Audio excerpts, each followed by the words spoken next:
Good evening. Thank you so much for joining us again. I'm sure you're going to be sick of seeing my face by the end of this month, but I am delighted to see all of you. As you know, I'm Nancy Nyland, the Volunteer and Special Events Coordinator here at the library, and it is my honor to lead the Lake Oswego Reads program.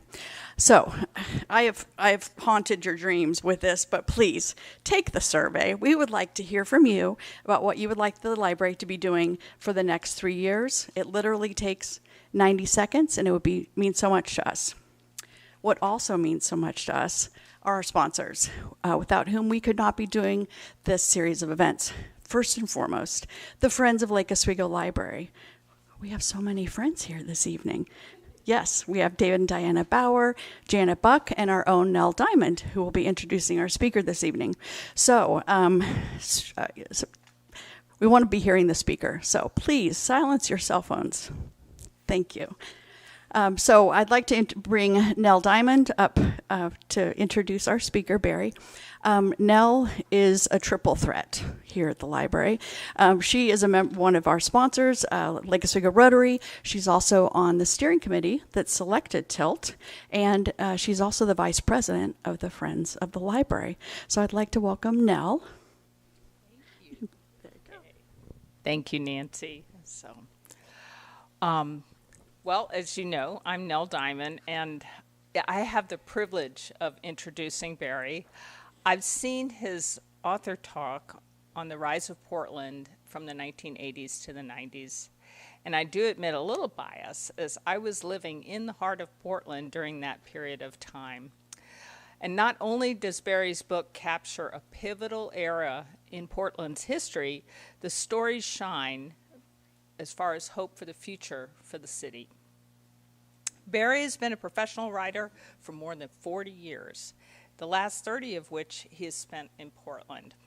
He has worked in journalism, marketing, digital communications, and advertising. For as long as he has lived in Portland, Barry wondered why nobody had ever written a book about the rise of the city during the 1980s and 1990s. When he was in the hospital after surgery for kidney cancer, he committed to writing a book himself. One of the joys for him was to meet and talk with so many of the people who lived in Portland during this time, people who were passionate about their city and proud of their accomplishments. Admittedly, having fun doing his research from the start, Barry realized it was an important venture when Elizabeth Leach, the longtime owner of the Leach Gallery in Northwest Portland, told him Portland needs this book right now. So if you feel you need this book, Barry will be selling his book and signing afterwards after the event. The book is also available in local bookstores, Amazon, and on his website, renaissancepdx.com. Please join me in a warm welcome to Barry.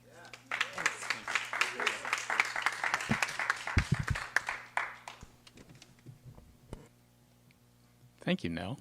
And thank you to Nancy for setting us up. And thank you to everyone for coming on a blustery day. I've been calling it all day. It's kind of fitting we're going back in time in the 80s and 90s. You know, you remember when Portland, when it rained all the time? You know, it's been kind of a nice spring. So, and a special shout out to my wife, Kim, whose birthday is tomorrow.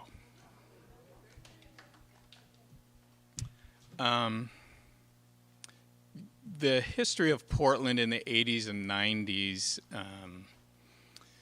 really centers on this idea of all these things coming together at the same time. Advertising and dining and the shoe companies and the Pearl District and all these things. Before I get started, I did want to do this. I did want to do a shout out for an acknowledgement of Tilt, a wonderful, wonderful book and a great selection. And I like this slide because if I look at it just like that, you can't really tell which one the New York Times editor's choice is. So I'll take that. Again, all these things were going on in Portland at the same time. And I thought I would just start off with reading from the introduction of what I'm talking about. So, whoops, let's go back to one. During the final years of the 20th century, Portlanders produced visionary advertising that won national awards and ignited the local creative industry. They helped launch the craft brewing industry, which redefined how Americans drink beer. They designed shoes and clothes that would establish Portland as the athletic wear capital of the world. They opened restaurants that rivaled those in much larger cities. And they transformed a decaying warehouse district into an exemplar for urban living. These are things that got Portland noticed, and still today, what the city is known for. To put it another way, Portland became Sneakertown, Beervana, a dining jewel, an advertising hotbed, and the city that works. It encompassed a time that the Washington Post said changed the city into a hipster haven and an international tourist destination. Locals can contemplate whether that's a good or a bad thing next time they're sitting in traffic on the Markham Bridge. But the fact remains, Portland in the 80s and 90s enjoyed a renaissance that would redefine the city.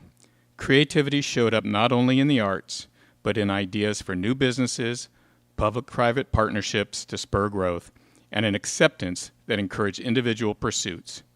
Over and over, Portlanders had ideas and found ways to make them happen. Quote, "There was just a bit of a sense that you could come here and you could be anything," said Karen Brooks, a longtime Portland writer. Or you could just be nothing in the sense that you didn't have to have a big career or strive for more. If you wanted to do something really cool or interesting, if you wanted to be in the government, or you wanted to be in band, or you wanted to have a restaurant, or you just wanted to do something, you could do it here.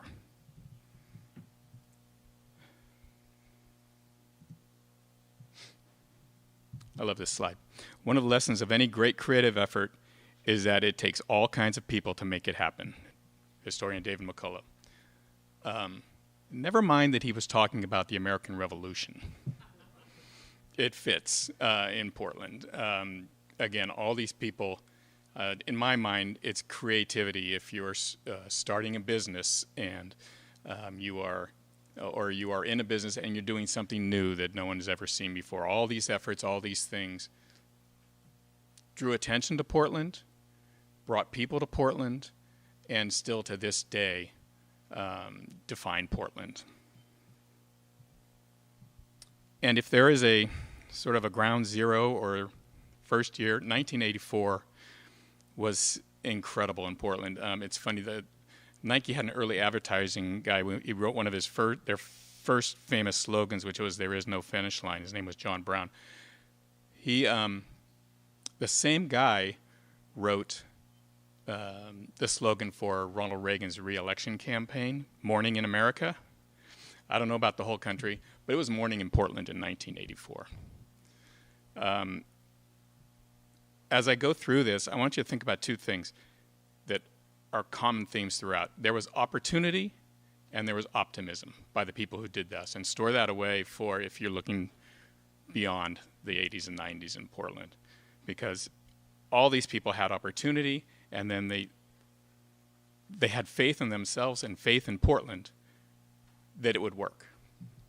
So the top left, some of you may have been here, 1984, Pioneer Courthouse Square opened. It was designed by Will Martin and a team of that he had put together. And there's a really interesting story behind it. They had long talked about what to do with this space in the middle of town. And it was always encouraged, let's get people back into downtown Portland, because it was kind of dead. Talked for years over this space. It was a former Portland hotel. It was a parking lot. And they end up moving forward with it. They have a nationwide design competition of 160 entrants. They narrow it down to 5, including San Francisco, guy who did Ghirardelli Square. New York is in there. 5, and Portland wins. And then the mayor of Portland, a guy named Frank Ivancy, decides we don't want it. It's going to, maybe we'll do glass over it. Maybe we'll do charge admission, because if we just have this open space from the winning entry, the word transients was used. We're going to fill that place up. Well, Portland gets involved. The public says, no, this is really what we want. And, you know, when they say, well, we're out of money, we don't have the money to actually do this, Portland steps up and comes up with the idea to sell bricks with people's names on it. Anyone have a brick in downtown Portland? Yay. Did you pay 15 or 30? Do you remember? Because they did a couple rounds of that. At any rate. Okay. And the whole point was, come on, people, come downtown. It was a living room for downtown is what they called it. Next to the square is, of course, Gert Diamond. She shows up in an ad campaign for Columbia, her company, by a local company called Borders, Perrin, and Norander, starting a long procession of quality advertising in this town. Hang on a sec.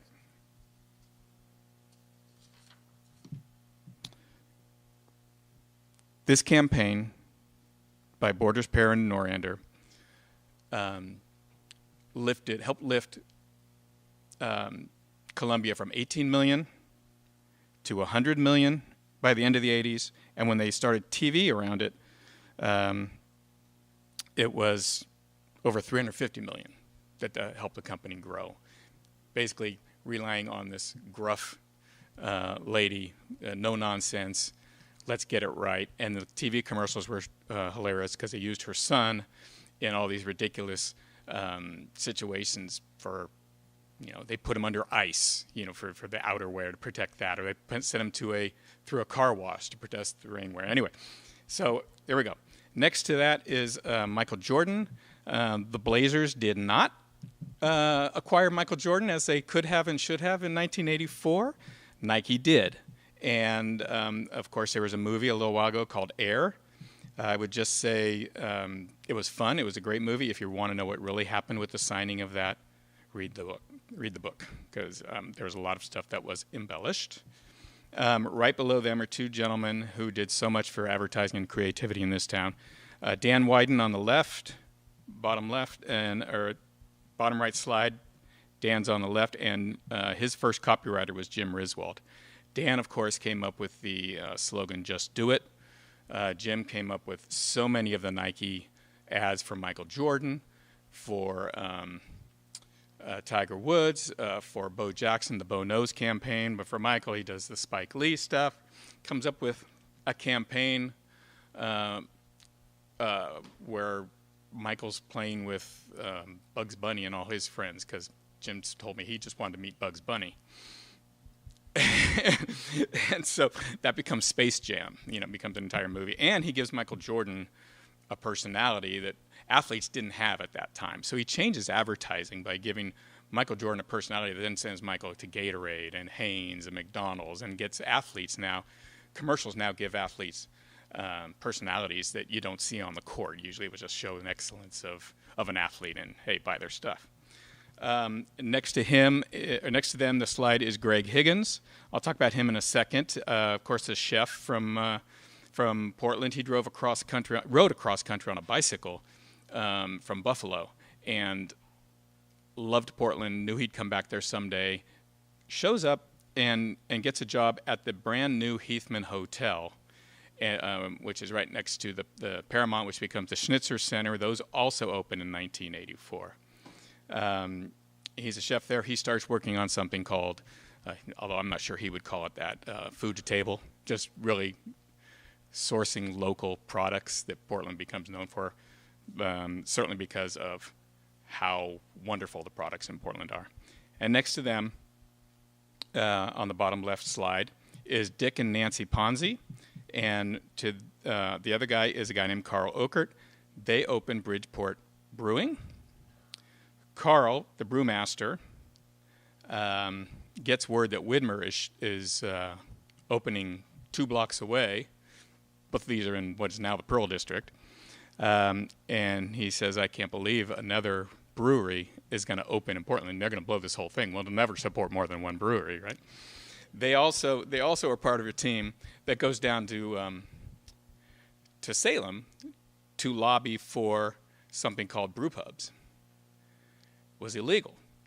And the McMenamins and the Widmers and the Ponzis and Portland Brewing, they say, look, we want to have people come to our restaurants, but we want to be able to make our beer there and sell our beer. They finally get it pushed through and changes the complexity of Portland and beer drinking and gives us a real personality.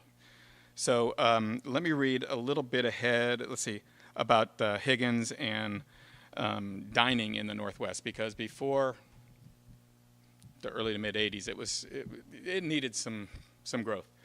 So the young chef moved to Northwest, working first in Seattle before taking over the kitchen in the revamped Heathman Hotel on Southwest Broadway in 1984. He saw a city waiting to take off.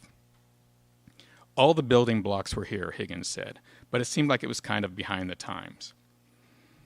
From produce, herbs, and mushrooms, to oysters, salmon, and sturgeon, to berries, nuts, and figs, Oregon's bounty offered a limitless palette for creative chefs to express themselves with variations on traditional dishes or entirely new offerings.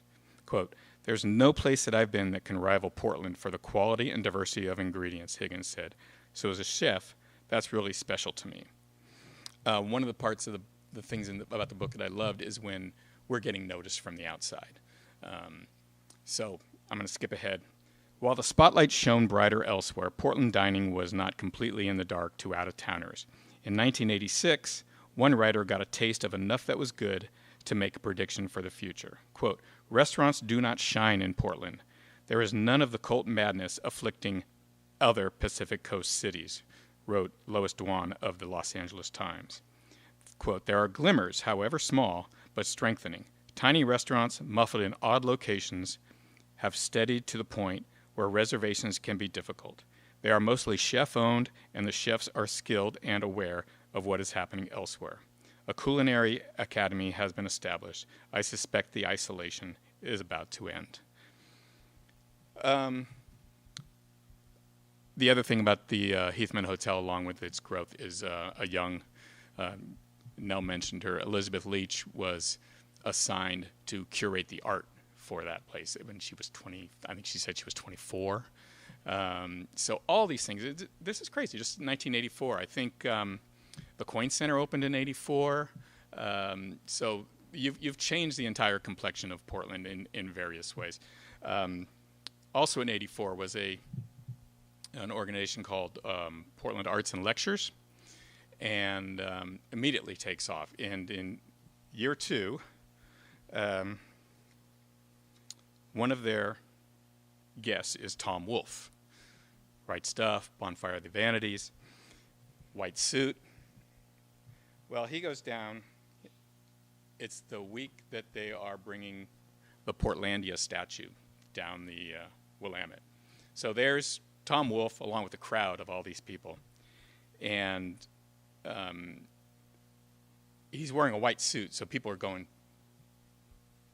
and and everyone's looking, whoa, that's him, and they're watching Portlandia come in. So 6 months later, Newsweek comes out with a story on the 100th anniversary of the Statue of Liberty.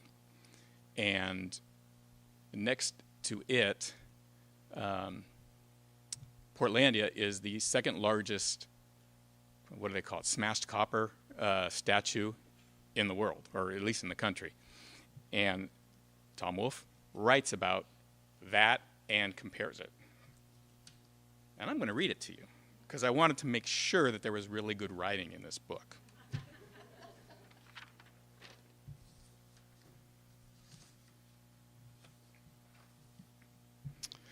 Writing in the July 14th, 1986 issue of Newsweek, Wolfe drew comparisons with Portlandia and Lady Liberty on the occasion of the latter's rededication in New York.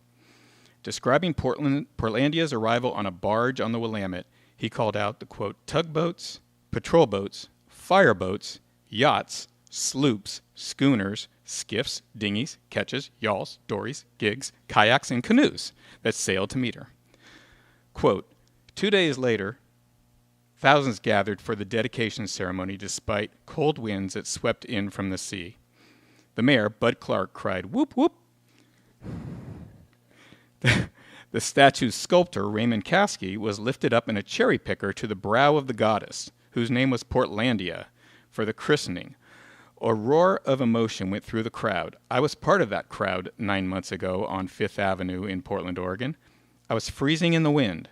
Nobody else was. The citizens of Portland were cooking with enthusiasm over their Leviathan in copper, Portlandia. Wolfe also captured Portland's unique ability to get things done in 1985. Portlandia emerged, quote, through an exercise of limited democracy, as the city sought public input for the sculpture destined for the front of the Michael Graves-designed government building. Much like Pioneer Courthouse Square a few years earlier, the design competition was called, netting 200 entries. 5 artists were selected to submit models, which sat on display in the building's lobby, a citizen panel that, including art experts, chose Portlandia. Back to Tom.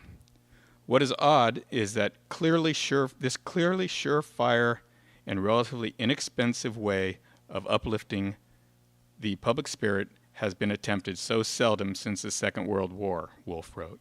Over the past 40 years, Portlandia stands virtually alone. So that's kind of nice, huh? The other thing that's going on, still goes on, is this underground creative community. Bob Hicks, the art critic for the Oregon back in the day, says, you could be a poor artist without being a starving artist in Portland.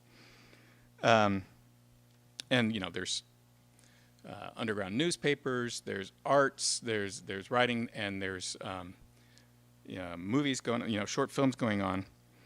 There's one artist named Jim Blashfield who does stop-motion animation, which I'll show you in a second. And his partner, Marshfield, sends a copy of his short film to the Talking Heads management because she knows he's a huge Talking Heads fan.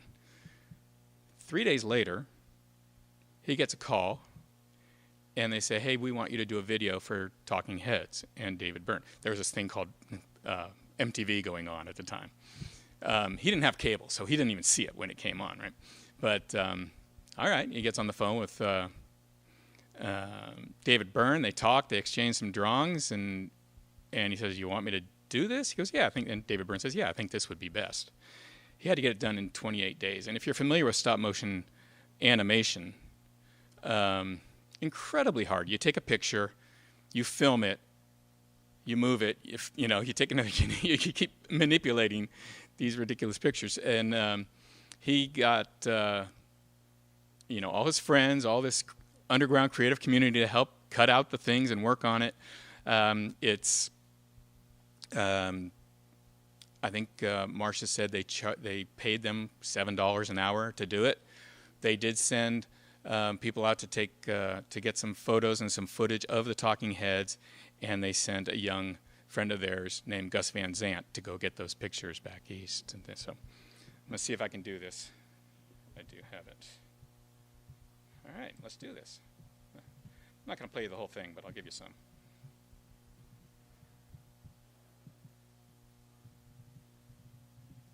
Allegedly.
keep waiting for it to get boring. All right, let's do this. All right.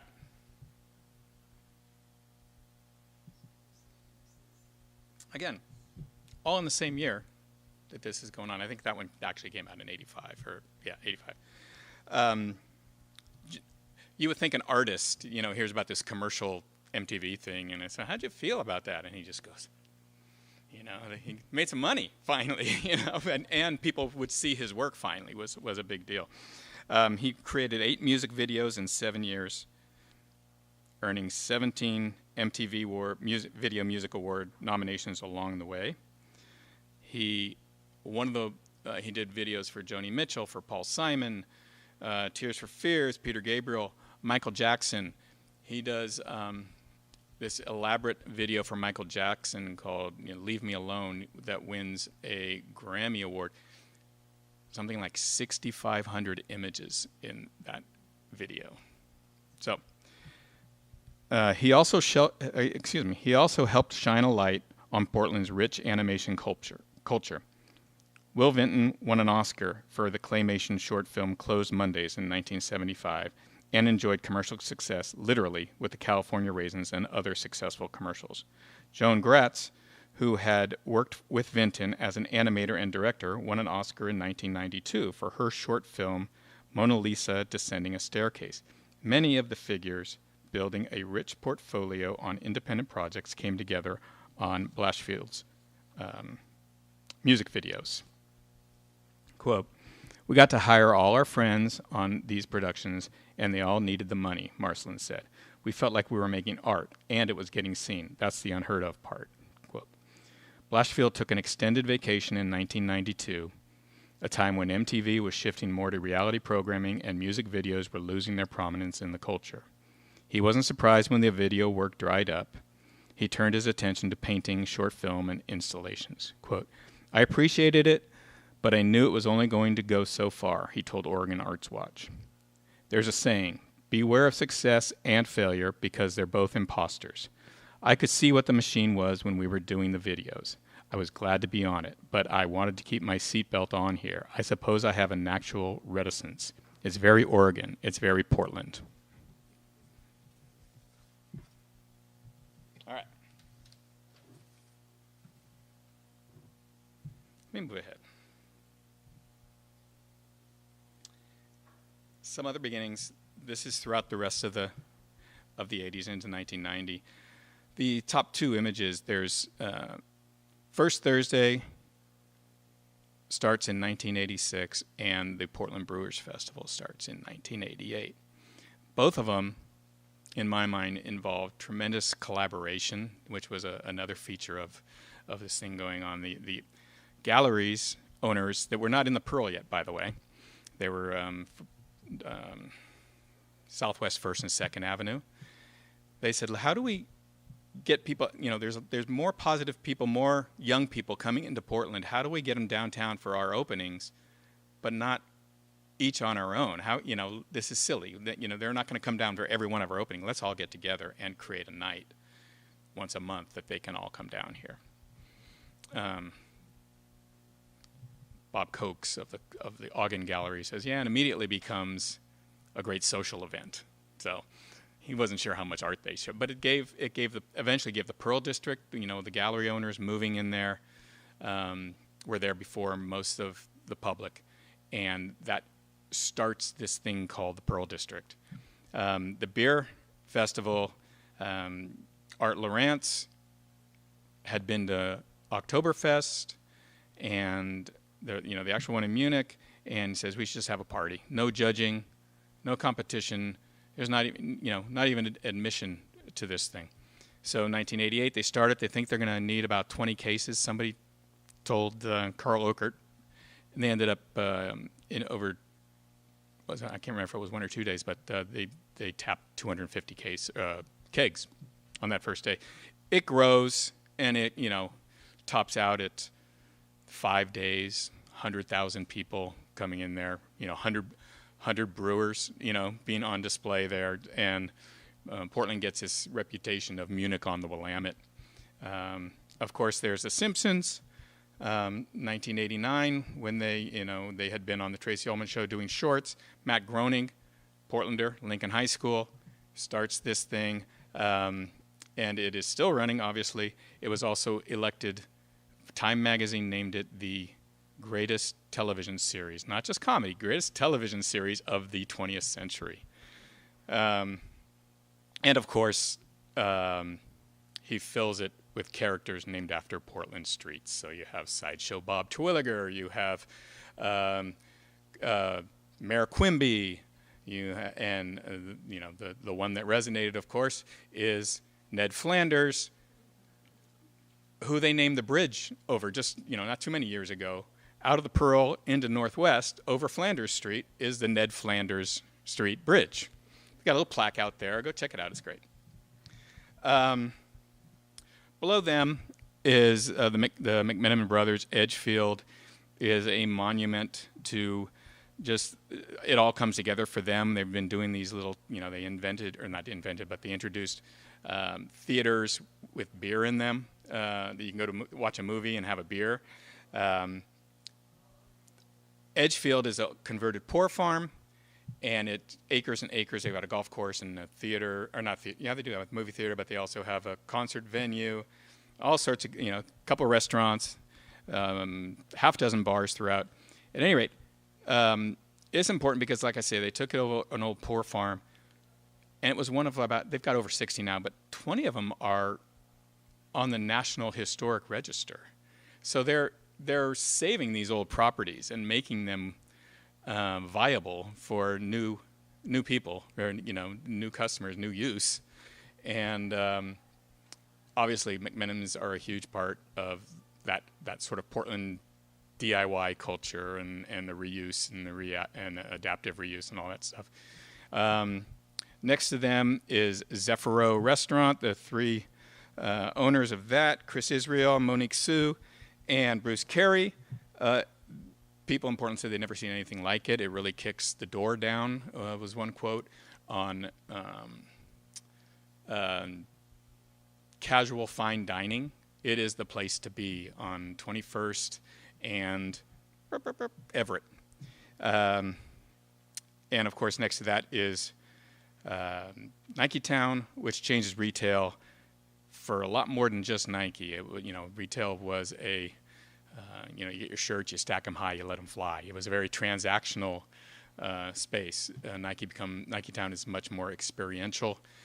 You've got different zones where it's warmer, where you're maybe in your summer wear and colder in the winter wear, and sound effects throughout. And they've got Michael Jordan and Bo Jackson and Andre Agassi floating up above, and so anytime you walk into a store now and you see much more atmospheric stuff, a lot of that stuff started with Sneakertown. And there was one story that came out and said, I bet the guy did a study on retail and said Nike could probably make as much money per square foot than Disney does with its properties, with places like Sneakertown. And it took off. It goes global, and eventually it peters out, and there's a couple of them left, I think. But it was huge, and for Portland, you came to Portland for a while. You went to Multnomah Falls, you went to Pals, you went to Sneakertown.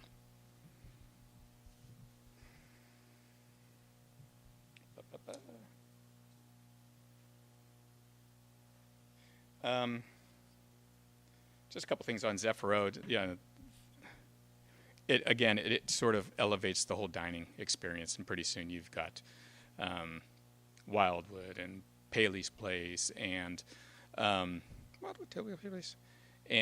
you've got Higgins.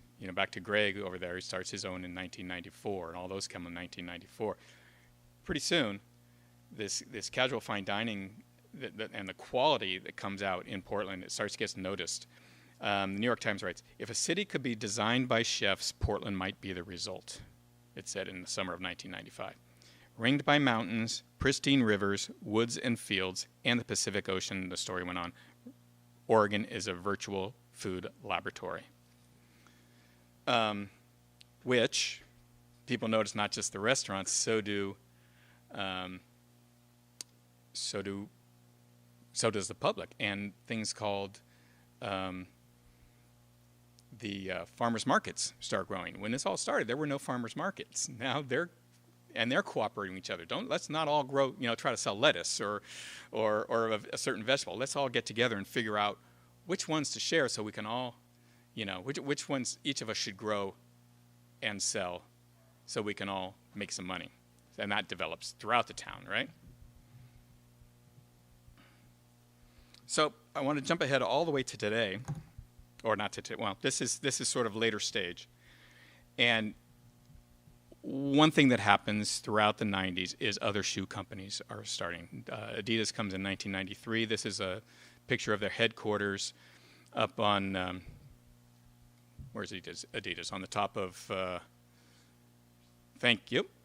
And they did that in 2001 or 2, former Kaiser Hospital. And so they get some PR points from that. But what's happening is now there's Nike, there's Adidas. Columbia was already there, but you're getting the other shoe companies too, because A, that's where the talent is. B, factories in China and anywhere all over Asia, this is the place to be. And so people start bouncing around. But there's a really nice chapter in here of a couple who, he worked at Nike, she worked at Adidas, and they said Adidas didn't really care. Nike took it very seriously. So the beer culture keeps going. There's 10 Barrel and the Pearl. It is, at one point there's over 100 brew pubs in Portland, or breweries in Portland. I think it's dropped off a little bit. There's the Wyden and Kennedy building in the Pearl. And a lot of this comes together in the Pearl. There's an architect named Brad Clofield, and he is desperate. He had designed Saucebox, and someone from Wyden and Kennedy told Dan Wyden, "You need to check this guy out when we're doing a new building." And he gets in the competition, and he's a small town guy. He's got one or two other employees. And he's going up against a much larger architect, and they're both coming down to the end. And he's not hearing. And he's got no work. His wife is, that very night, his wife says, "You know what, maybe you need to get another job. You're making $17,000 a year. You got 3 kids. Maybe you need a job." And so he's angry. He leaves. I'm going to the office. Goes to the office, and he sees on the phone, "Hey, this is Wyden. Call me." He goes next door, because this is his whole life. He goes next door, and he has a shot of scotch before he listens. So goes back, gets the message, and he says, "You got the job." Changes his life. He ends up doing, he becomes a big-time architect. Sokol Blosser, if anyone's been down there, he's done museums in New York, in St. Louis, in Seattle, University of Michigan. So there's that. At the same time, Wyden and Kennedy has grown, and they were always criticized. Well, all you can do is stuff for Nike. What else can you do? And it was never really true. They had other clients. They had Microsoft. They had Miller Beer, I think. But the one that really resonated was by a young writer who actually came out to all the way to Portland from New York, I think. He just wanted to work with Wyden, and he came out as a freelance. He didn't even have a full-time guarantee. So he's working, his name is, I knew this. I want to read it for you. How's that? ESPN, anyway, he and Hank Perlman and art director Rick McQuiston, they create this world for, this is Sports Center for ESPN. They go visit there. ESPN is it's got some legs now, but there's still one building and a bunch of trailers in Bristol, Connecticut. And they say, wouldn't it be funny if we treated this like the epicenter of sports? And what if the athletes all lived here? What if mascots lived here? And we created, and they kind of drafted off a movie from 10 years earlier called This Is Spinal Tap. They call it This Is Sports Center. And let me show you a couple of these things. I'm going to start off with my very favorite one.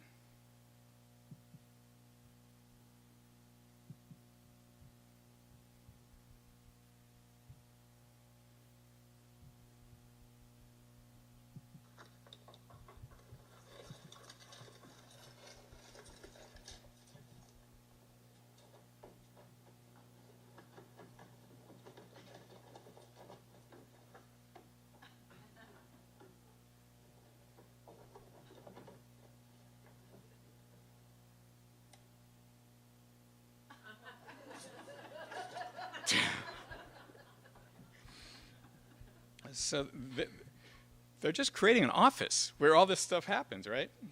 Let me. That's not part of it. This one. Let me show you a couple more because I love these.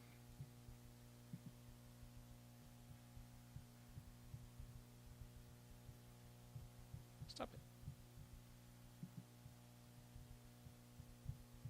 Never had a lesson doing this stuff.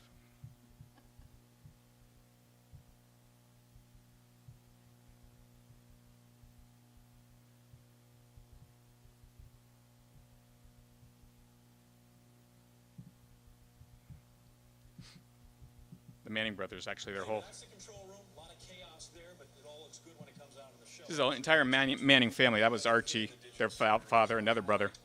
No. So that's where we get all the games that are played that night, down in a 90-second or This hallway, it runs between both rooms. If you want to get from the control room to the screening, then this is the hallway you take. Questions or anything? I can answer whatever you want about the place. Yeah? Nothing?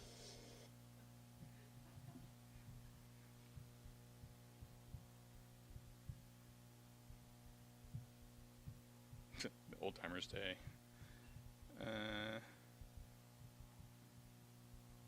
Hang on. Right, we've all had office jobs. LeBron James is also, of course, known as King James.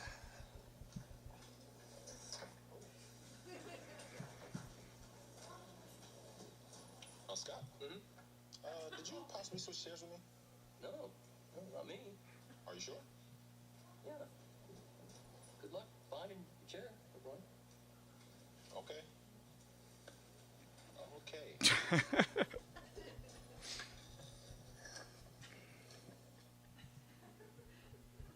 I'm going to show you one more.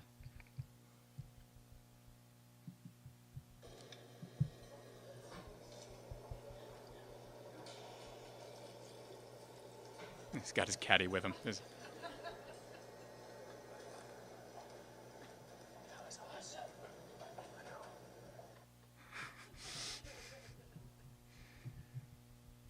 Anyway, that is a long-running campaign. Possibilities were endless, and with ESPN owning its own network, so was airtime. Shot with few frills in a documentary style, the first 70 spots cost a reported $1 million to produce. Quote, "We had a lot of fun making the commercials," Perlman said. It almost did at times feel like working on Saturday Night Live or something where ideas were kind of at the last minute. An athlete would show up, and they wouldn't necessarily like the idea we gave them, so we'd come up with a new idea. Or we didn't necessarily always show the athletes the ideas beforehand, so they would show up and we would pitch this and said, what if we tried this? And they'd say, okay, that sounds funny. We were kind of allowed a lot of freedom to do whatever we wanted, usually, but not always. When the Walt Disney Company acquired ESPN in 1996, the creative team figured it had a natural tie-in. The spot opened with assurances that the purchase would not affect programming, then jumped to anchors wearing mouse ears and Tinkerbell flying across the screen.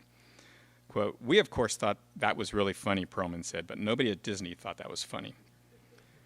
The campaign's success no doubt contributed to Wieden+Kennedy's continued growth. In addition to Microsoft, the agency added Coca-Cola for a couple years, Miller. Nike took much of its business away in 1997, but would return in 99, by which time Wieden+Kennedy had offices in Portland, New York, Amsterdam, London, and Tokyo. The agency had become a major player in the advertising industry. This is Sports Center won industry awards and made many best of lists, including the top television campaign of the 1990s by the One Club for Art and Copy, a group of more than 1,000 members. The campaign long outlived Perlman's 3-year tenure with Wieden and Kennedy as he took advantage of professional opportunities and moved back to New York. Quote, "You don't always appreciate it at the time, but it did feel like a pretty special time," he said of his stay in Portland.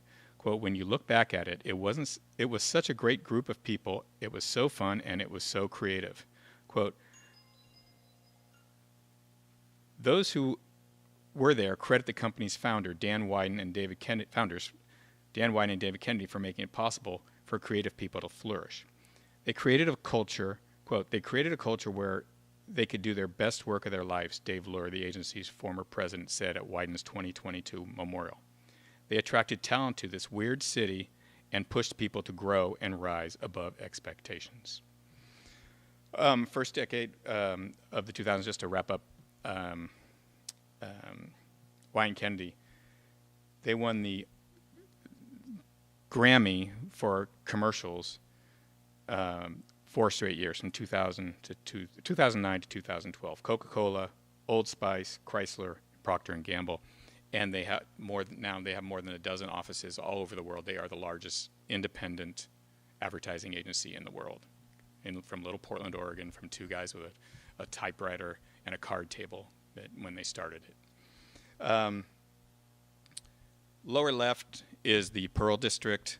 Today, at least that lower part, Pearl District is kind of separated in two. There's this idea, these old warehouses up on 11th Street that they convert into these cool condos, and then you get down to what sits now, these high rises and these taller buildings, all these condos, was a former rail yard, and that was blank. That was a blank canvas for Homer Williams and his group to put up, half dozen condo towers and reform the look of the city. And of course, Con today represents cooking and restaurants that are continuing to flourish. New York Times, "The dining capital of the Northwest remains one of America's great culinary cities."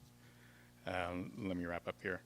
Another thing, what's going on too is all these companies are bringing creative people here, and they also have these ancillary businesses. So whether it's sound editing, whether it's freelance work, whether it's, all these things to support these other businesses that are flourishing.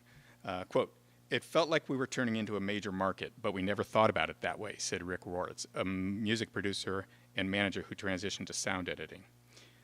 Skipping ahead, if creating content and other business-based creativity wasn't already lucrative enough in Portland, the internet happened. From startup online ventures to brand websites and interactive CD-ROM development, Portland entered a new world of opportunity. One thing that happened in the talent space is that everyone who could code any level of HTML was just immediately worth their weight in gold, said Steve Potestio, a longtime Portland creative recruiter. Quote, "Everybody was fighting over any level of talent that knew anything as it pertained to the internet." Portland was home to online businesses such as electronics online retailer 800.com and briefly wine.com. Interactive agencies seeking to offer strategy, design, and production included Pop Art, Cybersite, White Horse Interactive, and Paris, France. Some established companies like Nike and Wieden and Kennedy created their own interactive departments. And guess what? People were coming to Portland to join in. Quote, "It created the opportunity for digital agencies or for the traditional agencies to expand into the digital realm," Potestio said. And it continued to draw people to Portland because Portland was starting to be seen as a place you could go to where there was opportunity. For many, the opportunity had long been part of the Portland ethos, whether it was art, music, design, or anything to do with the internet. Quote, "Everybody was exploring something," Warren said. Portland was always, I'll go start a club, or I'll do a concert in the park. You always just felt like it was a thing you could do. You could do anything and start it up. And if you got a couple more people together, they'd want to do it too. It might turn into something. I don't know why. The town engendered that kind of approach, but it always did. And there we go.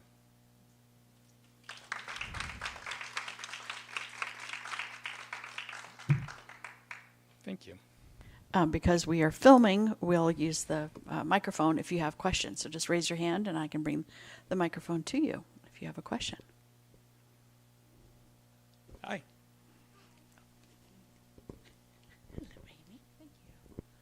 Hi, thank you for that talk. I'm curious if you know the origin of the Keep Portland Weird campaign. If it was organic or... It's not only organic, it's copied, from what I understand. It started with Keep Austin Weird. And how and who, I don't know, but it stuck here, and it's certainly still viable. I think it's probably still viable in Austin as well. But there's definitely some weirdness here. Anyone else?